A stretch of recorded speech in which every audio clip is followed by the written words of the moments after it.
So not only did he overcome adversity, he built a successful business. You often would hear him talking about, well, yeah, that's fine, but I can't make any money doing that. So everything had to be, in support of the design, but also in support of his family and making money. So he developed all these processes to make the tray. I was showing downstairs the Pioneer tray, and actually my sister was going to grab the other tray, but that's all right. So here's the Pioneer tray. You can see the die there, but oh, yes, right there, sorry. I'll go back to that in a minute. So, I think that Pioneer tray really encapsulates this pioneering spirit. He's looking over the horizon. He's seeing a storm. He's got the wagons coming up, but he was always looking ahead to the next thing, and I think that's really what typified it, and why I like that tray, and I'm glad that is part of the exhibit here. The other I mentioned earlier, but this, he told the guy that he could make these, but he actually couldn't not mass produce, but he couldn't make them because his idea was that if you look at the die down there, the die is also a form. So the die is for the shape or for the image, and the form is for the shape. And he thought he could hammer and bend it over. And you probably saw me struggling with the metal down there. It just wants to go all over the place. It was just unruly, and he only made maybe 50 of these trays because it was just very difficult to make. He couldn't make any money at them, so he cut a new die, a new geese die, and then made wooden forms and metal forms to solve that problem. So, at the end of the day, he was a problem solver. Later, he, I don't have that tray here, but later he built these. He worked with Alcoa to use extrusions. So you can see, actually, this is a good example. I'm going to set this down and yell a second. So this is some of the original handles, but you can imagine those are kind of difficult to make. They're bent around. They look really nice.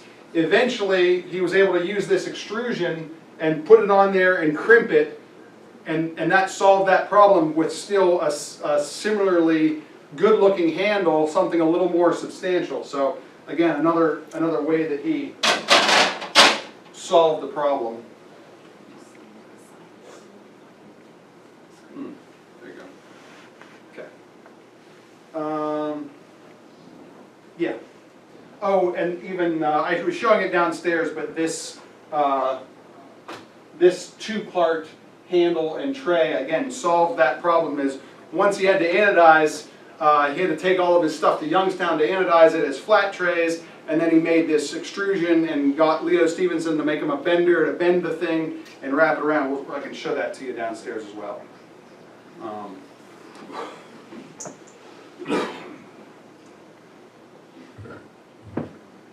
So, another thing about a business is it goes a lot of different directions, and when you're leading people, they want to go a lot of different directions. But he was a people person. He was watching out for his workers. He expected a lot. Again, I pointed out that moment where he's just like beaming at Roy, hitting that thing with, he's like, he can do it, and he can do it all day long.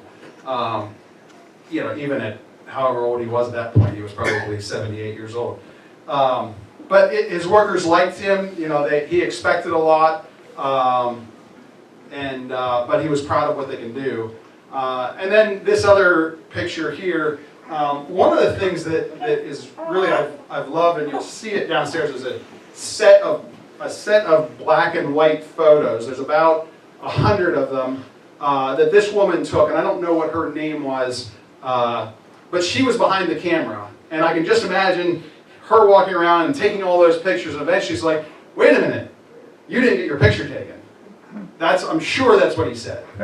Come over here, gave her a hug, let's get your picture taken, and that was her, and that was, I think, everyone's experience who went to the shop and talked to him. He would go upstairs, and you have that, he was genuinely interested in what you were doing. He liked his stuff, but he wanted to hear what you were up to. And I think that's one of the enduring qualities of him, but also of his leadership. But what we all know is that no one's really successful without a strong woman in their life who can keep things on the rails, keep the family going. But not only did his wife Marion do all those things, she also kept the books. She was great at finances. This compilation, essentially, that my Uncle David wrote went through all the business records each year by year, and the sheets were balanced out, and he tells the story by using the sort of balance sheets of what happened that year and how they survived the Depression. And that's a great read. It's hanging on the wall. Another thing that I love looking through, this is a logbook from 1942. It's all the different people that they sold and the accounts. But what I love about it is, it's my grandmother's handwriting, and it's perfect. Like, it's amazing just to flip through there and see that. But she kept very, very detailed and exquisite records. My grandfather used to say, I didn't know if I was making any money or not. I just went to my wife and asked if I could have $100 to buy a new tool or buy some material to buy a tool. And she'd say, okay, you can have that this month, but not next month, or something. I don't know. But so she kept things together. One of the things you'll see in his design, that he was inspired by objective beauty in God's world. He believed in the great designer, that God made all things, and he worked to reflect him in his work, whether it was a tool or an image. He tried to get at the essence of things and reflected his creator. So there's the horses here, which is more of a stylized pattern, but just brings out the strength of a horse, or seahorses. I mean, come on, seahorses. Who would have, if you had never seen a seahorse and someone said there's these horses in the ocean, you'd be like, you're out of your mind. But God created those things, and he loved that, and you'll see all his different designs here. He just loved the world and was interested in the world, and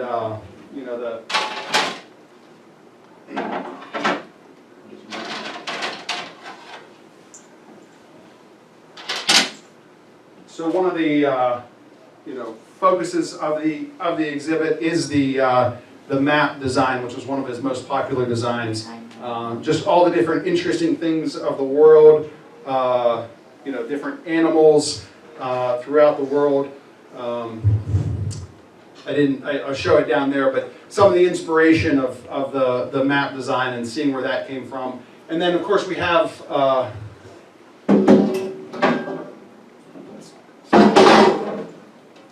all of his drawings that are meticulously preserved in acid-free paper, but they're also digitized, so we've recreated some of those. I love this one. I was saying downstairs, the X over this, in his own writing, try again. Those kinds of things are part of the exhibit, that are just really neat to see how his mind worked and how he created all of these things. So last but not least is probably his most popular design. Here is the dogwood. There were multiple dogwoods. There were others who made some. We think this is the best, but I think it has some objective things about it. But what you'll see here, of course, the butterfly, and it may be appropriate that we chose May 13th. And we're ending here because you can go around town and see the pink dogwoods, you can see the white dogwoods, the azaleas are starting to come out. This is Western Pennsylvania here. This is, you can travel the world, you can go see some pretty amazing things, and they're completely amazing. But who would really want to live anywhere else? And that's what he felt. He was offered for someone to take his business, give him a pile of money. I think it was Allentown, where all kinds of things were going on at the time. And he thought long and hard about it, but that wasn't what he wanted. He felt like this was the place here in Grove City. And I think that this design best typifies, sitting at your house, looking at your window, looking at your garden, on God's creation, but something as simple as a dogwood and a butterfly.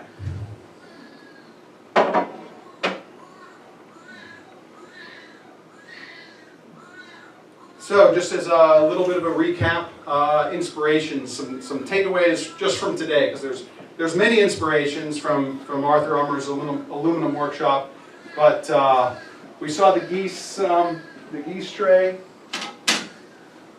the first one, cut the die on his back porch, but be resolved in overcoming adversity is the takeaway there.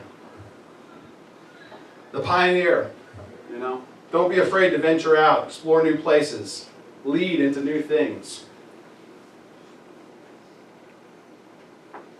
The world map. Seek God through His objective beauty in His created world. It's amazing, and it's kind of new every day. There's endless amounts to see. And the dogwood, as I said, home is the most wonderful place to be, especially here in Western Pennsylvania, in Grove City.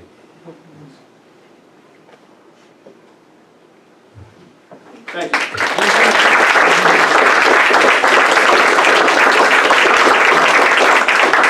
Some thanks. I think Becky mentioned some of these, but thanks very much to the Grove City Area Historical Society and Museum. I don't know what we would have done with the stuff without you. And especially Skip Sample, who was instrumental. She was persistent and she just kind of kept going and kept us going. To my dad, he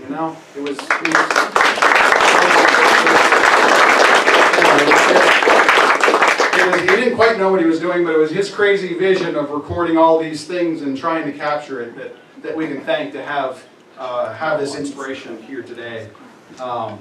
For Lois Armour, for her steadfast support, even if it didn't make any sense sometimes. Volunteers and interns, we've had a lot of those. Matt is here today. My son, several of my children helped out. A number of people from the college, and the other folks that Becky mentioned. Thanks for all of you who helped out to make it possible. The Heinz History Center, unfortunately, Robert was going to be here today. He had given a lot of advice and through the years to my dad, so he wasn't able to be here, but that was important. And then the Pennsylvania Historical and Museum Commission, who provided a grant to kind of get things started, and that kind of got it jump-started. Even if it was a little challenging to write the final report, it got us going in the beginning. So thanks to all those. I'm happy to take any questions, and then I'm going to go downstairs and make do another example, and please come and look and ask more.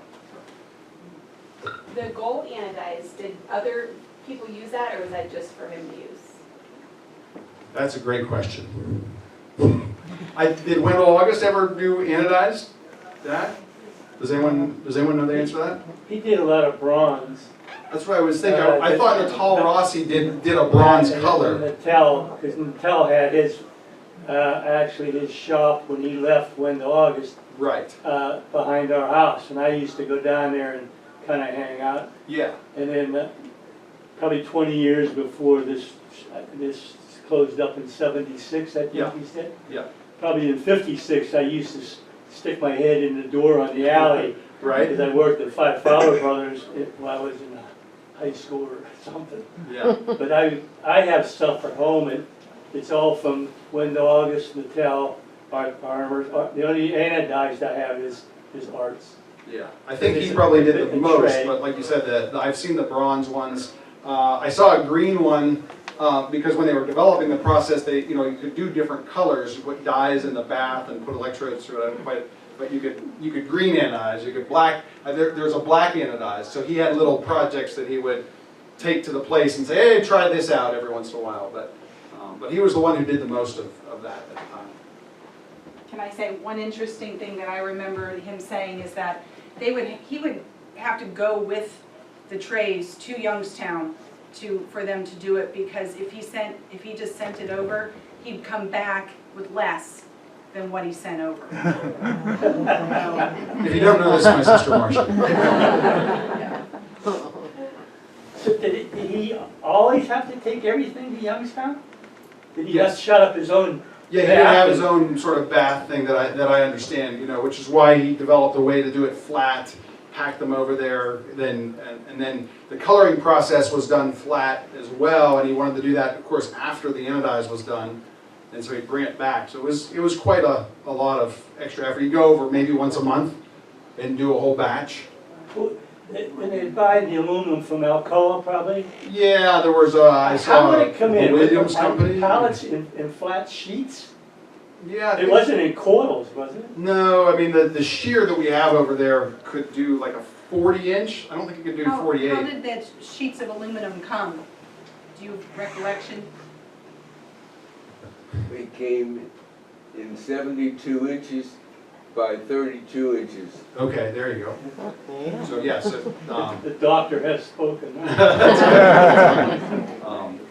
but yeah, there's a box down there that says the Williams Company, which would be they probably cut it to that size for him. Or, Yeah. You know, Okay. people did special stuff for you I back didn't then. realize he had as many employees. Yeah, I'm not the one picture, Dad. Maybe what? And they were all in this shop on the alley. He didn't have two shops, did he?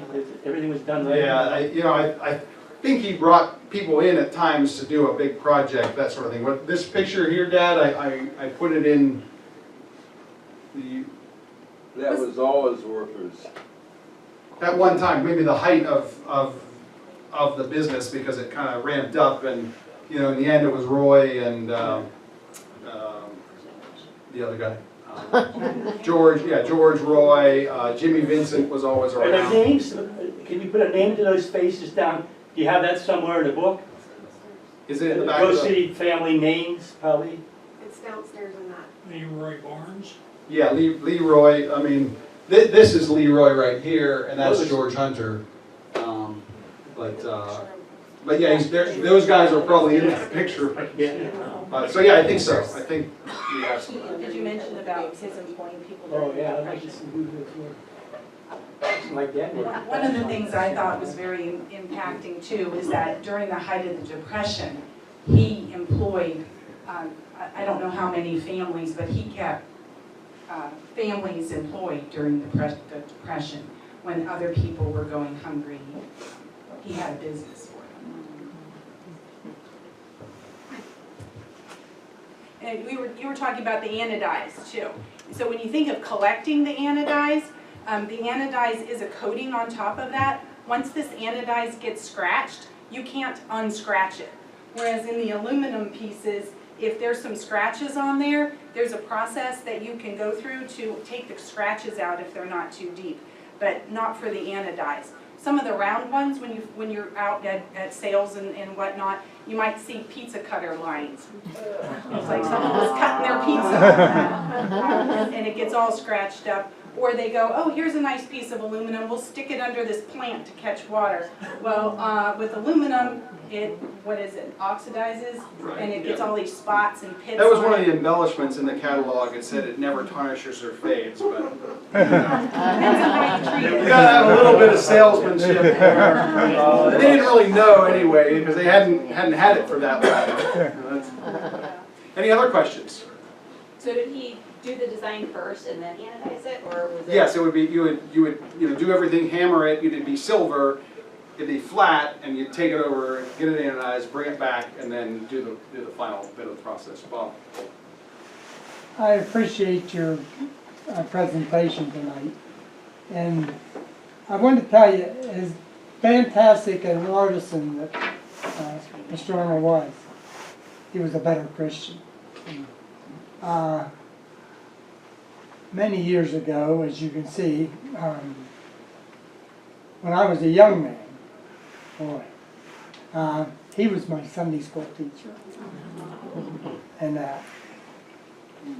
I've told a few stories on when he taught Sunday school, he taught with his eyes shut.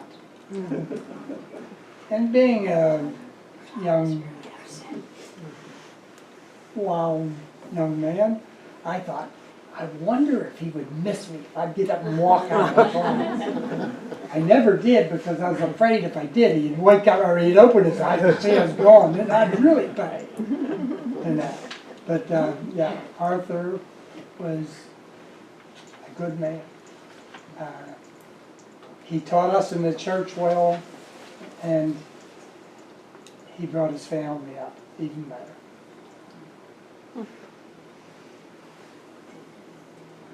Well, we can answer more questions downstairs, happy to, any others, but thanks a lot for the, and you know, the display will be there, bring others back and have a look, go to the website, look around there, it's there for you to enjoy and be inspired by. Well, one other thing I'll say, and I told a few that, well, this couple right here have been married 62 years this year. My wife and I have been married 62 years.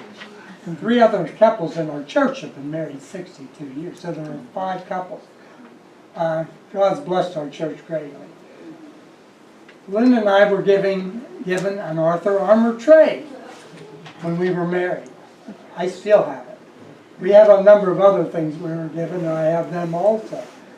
But I got to thinking, are you really married if you don't have an Armour tray?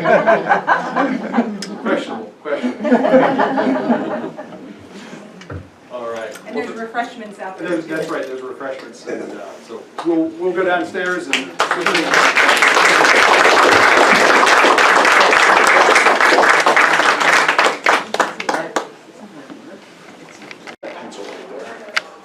Last time I missed, so I'm gonna. Did Art do all the die cutting? That's correct. They were all his drawings and die cuttings. He did all the cuts That's for the right. dies. That's correct. That's correct. That's like what Nattel used to do for Wendell August. Yeah, you know, there were a lot of people at Wendell August that did and do die cutting there.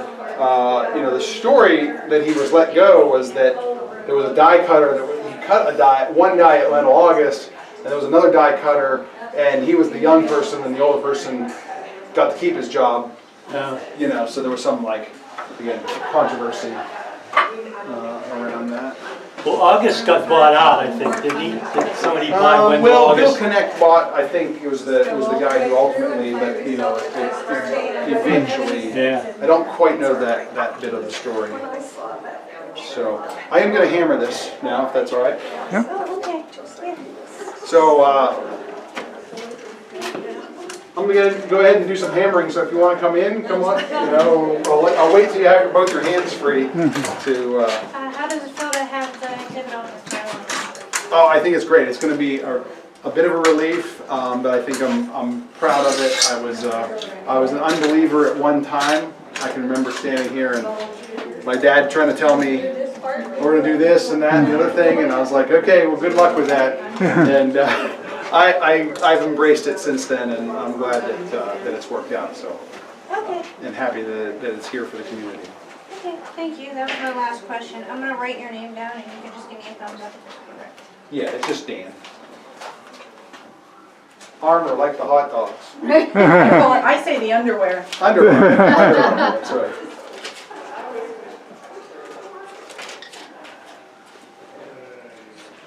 Are you? Yeah, my brother. Yeah, he's my younger brother. When did you graduate from high school? I didn't graduate from Grove City, Oh, you didn't? no, but I did graduate. Tom did though. No, none of us graduated from the public schools. Oh, yeah? Yeah, we went to the Grove City Christian Academy at the OPC Church. Okay. All right, are you ready? I'm going to go ahead and give it a go here. See if I can do any better. My dad did, yeah, Oh, okay. yeah. So when did he graduate? I know when he graduated. Okay. I kind of have my back to you there, John, but it's because I need to get Yeah. Like in 58, Well, let me- 57, Shift around here a little bit. And I don't, 58.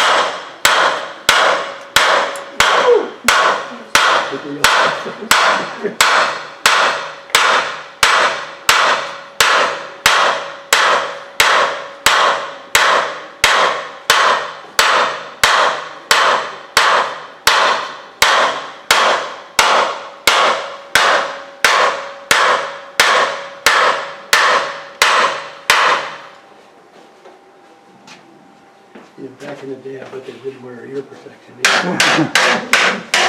I have memory of hearing the sound of the banging Yeah. in the shop. Well, I came through with Weather August and see all the guys up there just road equipment.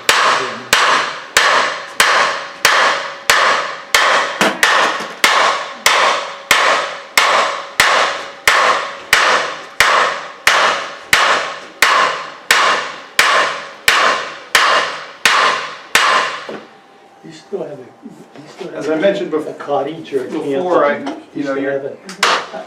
a little better this time. I don't even put My them on, but you had a photographer hammer go marks there are and take a bunch of pictures. more round, but I see that I bounced a bit, so Very nice. my second, I had like a second bounce and I nicked it several times. And what I'm just trying to do is make sure it's down into the die. And so I'm just gonna hit a couple.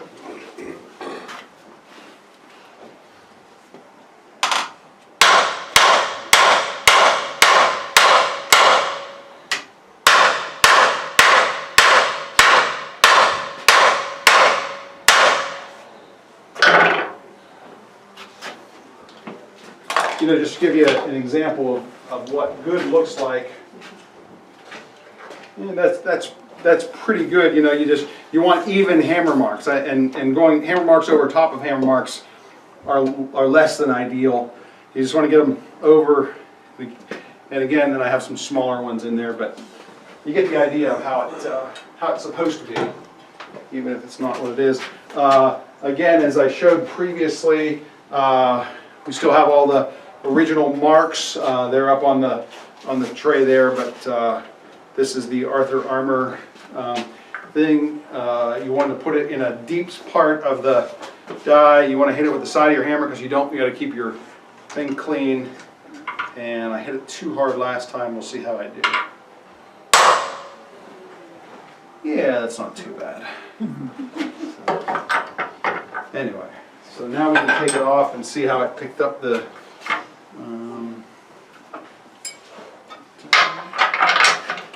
nibble.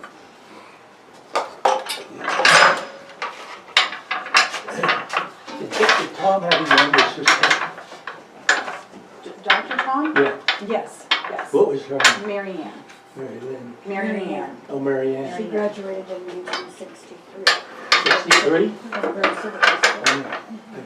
Yeah. I was in 60. There were two people here in Marianne's I remember class. Is she still living? What's that, Dan? Two people Is she that still are living? here, She lives in were here tonight, Where's she live? mentioned they were in Marianne's class. Oh, I see, yeah. Our graduating class at 60. We have 100 still living. They're between 80 and 82 and 83. And 95 have passed away. But we're still got 100 that are still kicking I around. don't know that we have 100. Come on. I want to cut myself more, but.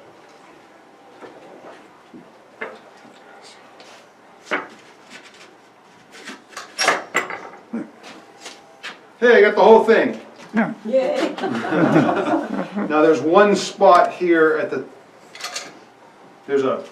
bottom. I missed, and that I should have known. I should have looked for that. But that's a really deep spot, and I missed that.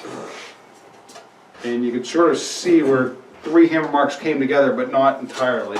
Yeah, And that, you know, yeah, your granddad would tell you to go do it again, huh? right. And once you take it off the die, it's really hard. You'll get a You're second. not going back on it, huh? That's right. That's right.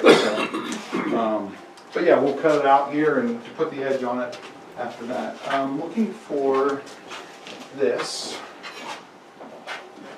Right in the center this time.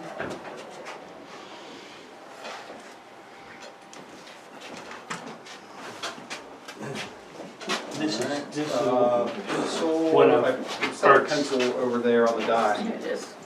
Thank you. yeah. Now, the coffee table was Nattel's. It is. Yeah, and he made that behind our house in Grove City. And then this was the anodized one down below. And I have I think that's all I got as far as the anodize. I have someone to tell, Okay.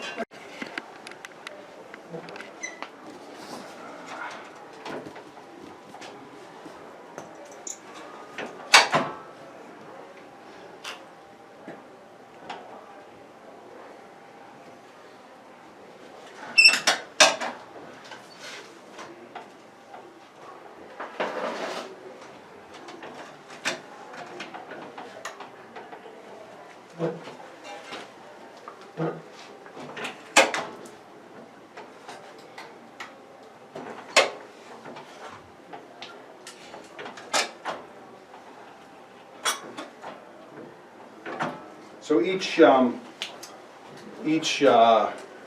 kind of had to think about what you wanted to end up with, and you had all these different templates. We've got hundreds of these different sizes because you'd have a different template for each bowl or shape, and you know this is the point at which you would decide what it is you were trying to make. Or people would, or you would get an order for X number of bowls or X number of. that would make quite a muscle, wouldn't it? I think all of it would be a muscle. I think. That's okay. But then the concentration, just getting in the groove, it just takes. You always got to be looking ahead. And I think, like right now I'm a little bit of a hurry. Not being in a hurry was important. You just.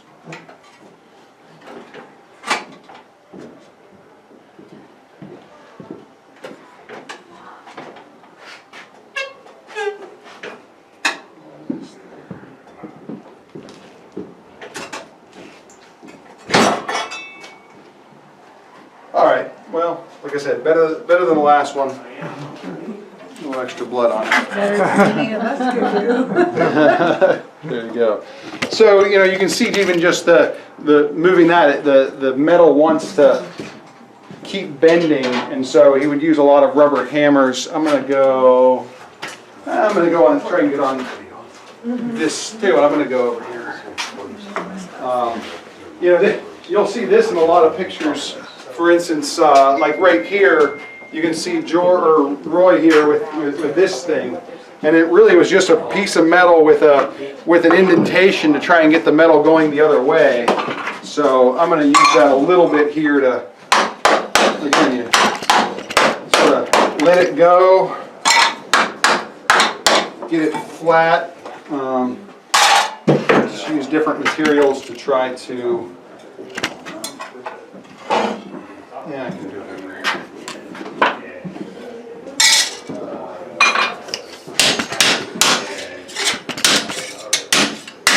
All right, so what I'm doing now is I'm ultimately trying to make it look like this,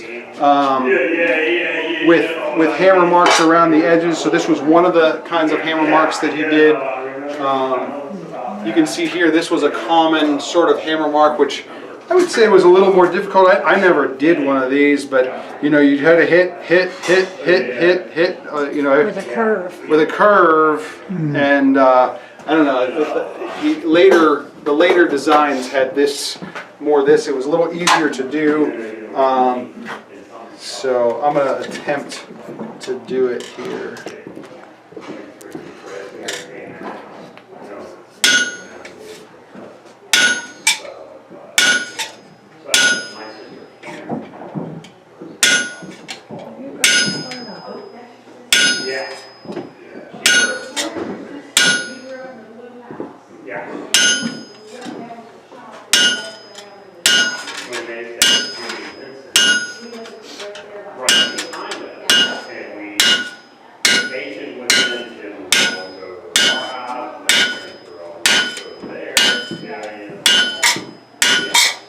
Slow is smooth and smooth is fast.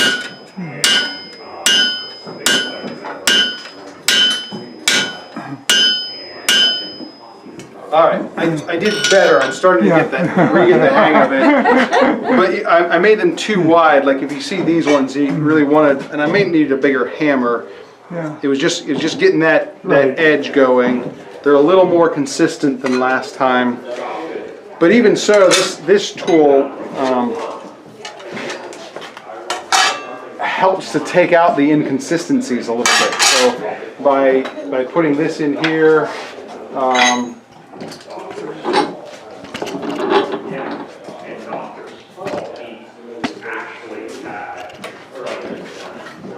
all these, I mean, he has a drive shaft up here because other times he would want to move it away when he was going to use this table for the actual forming. So right now all we're doing is putting the edge around.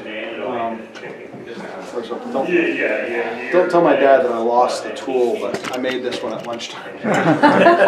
We won't tell. But I guess that's what my grandfather would have done. He would have just made a new one. Sure.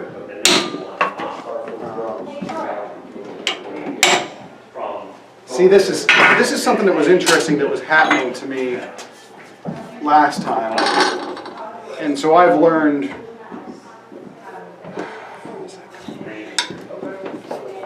If you look down here, what you'll see is a number of different shapes, and I think that's one thing that's interesting as I've been collecting all these things. Like here's another one of the metal pieces that would have gone with the wastebasket and this shape. It's kind of not good enough here, I'm realizing, to have this overhang because the metal wants to bend. So even your clamp has to be about the same shape there, and that's what I'm sort of struggling with a little bit here. I don't have the right piece of wood, but you know, he would have. Any one of these pieces, if this was his problem, he would have just walked over to the saw and cut one out, Yeah. and put it on there, and away, and that would have been the tool he used for the next 15, 20 years until it broke. And then, speaking of tools breaking, I left this one. There is a pile of these over at the shop. And the other thing I was mentioning before was this flattering process. So he was selling interest in hammer marks and chisel marks in the die, but also on the back of it. But then you'd be left with a rim around of just smooth metal, and smooth metal isn't interesting. And so this flattering process, he would take this, set it on the outside of the die, outside the pattern, and hit it with the other hammer, and I apparently Roy trusted him enough to do it, at least for the picture.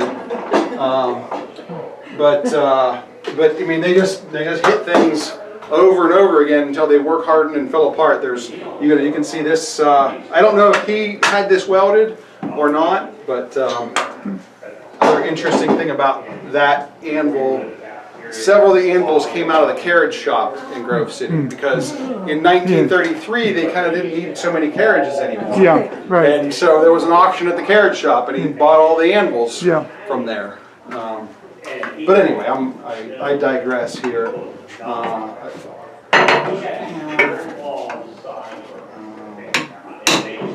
And you see it actually moving like he was talking about. He's like, well, the metal wants to.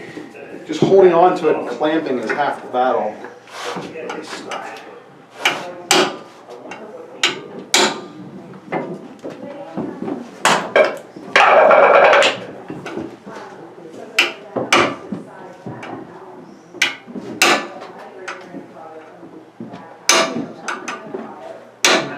We have some.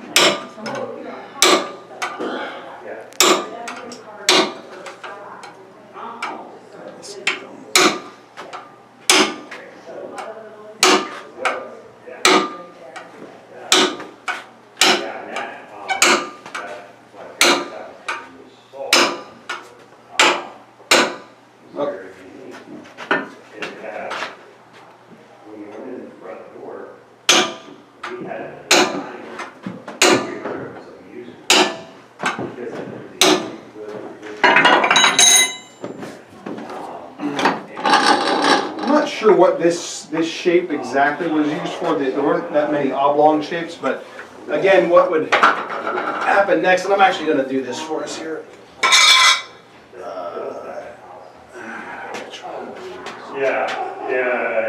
I'm looking for circular. I think it's not. Actually, maybe it's on the other side.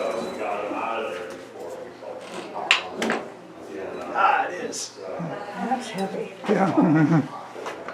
But that's too small, see? So there's a small bowl there. The backside has a different, that was a pretty popular size. I'm just gonna use it to demonstrate. You know, you got these rubber hammers, you cut the edges off because you had to force the aluminum down into the die. And so I'm going to just try something here. I'm gonna cut this piece in half.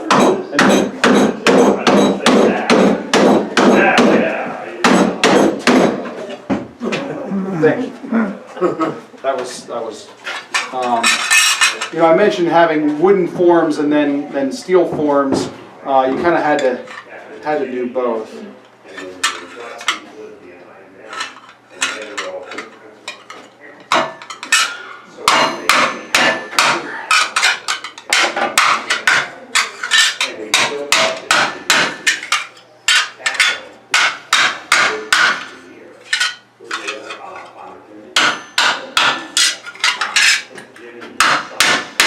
Now, so to get down in there, again, you would have a properly formed, you know, a shape that would have started at the right size, that would have ended up at the right size.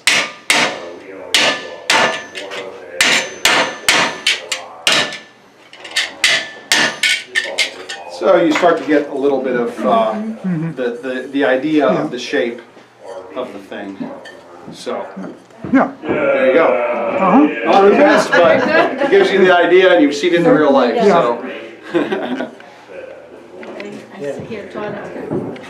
Is Art the only one that made those? That's a Tom on Because I have question. one. Yeah, But it's not anodized yeah, he made them both anodized and. in regular aluminum. But I don't think Wendell August made that. I think Armour was the only one that made it. I don't know that. Probably. Yeah, I set it out.